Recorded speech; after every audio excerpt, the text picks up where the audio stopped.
પ્રિય સર છે. રમેશ સર નાના નાના ભૂલકાઓને સવારે ભણાવે છે, ભજન કરાવે છે, બાળકો કરાવે છે, વાર્તાઓ કરાવે છે અને અવનવા અભિનયો કરાવે છે. રમેશ સર સવારે વહેલા આવે છે અને સ્કૂલની સ્વચ્છતા કરાવે છે. રમેશ સર નાના નાના ભૂલકાઓને રમાડે છે અને નાના નાના ભૂલકાઓને ખૂબ આનંદ આવે છે. રમેશ સર, તમે આ સ્કૂલમાંથી જાઓ છો મારા માટે એક દુઃખની વાત છે. રમેશ સર અમારા ગુરુ છે. રમેશ સર તેના માનવીને પણ એક વખત આંખોમાંથી આંસુ લાવી દે. એમાં શિક્ષકની વિદાય વસમી લાગે છે. શિક્ષકને શાળા તથા શાળા પરિવાર સાથે એટલી આત્મીયતા બંધાઈ જાય છે કે જેને ભૂલવી મુશ્કેલ છે.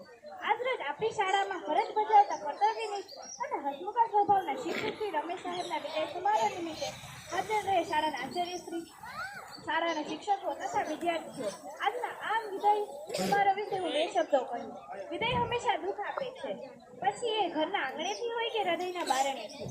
વસંત આવી ના આવી ત્યાં તો પાનખર આવી ગઈ, આપણે મળ્યા ન મળ્યા ત્યાં તો વિદાય આવી ગઈ. રમેશ સર કે જે આપણી વચ્ચેથી વિદાય લઈ રહ્યા છે ત્યારે એમના કરેલા કાર્યોને આપણે હંમેશા યાદ રાખશું. એ બાલવાટિકાનો વર્ગ, એ આપણને શિસ્ત શીખવતા.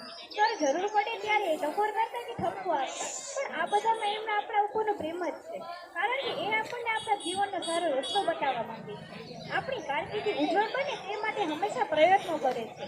અમે સર્વે આપના તંદુરસ્ત આયુષ્યની શુભકામના સાથે એ વચન આપીએ છીએ કે અમે તમારા દ્વારા અપાયેલા શિક્ષણનો, શિસ્તનો અને ગુણોનો લાભ ઉઠાવી અમારી કારકિર્દી શ્રેષ્ઠ બનાવશું.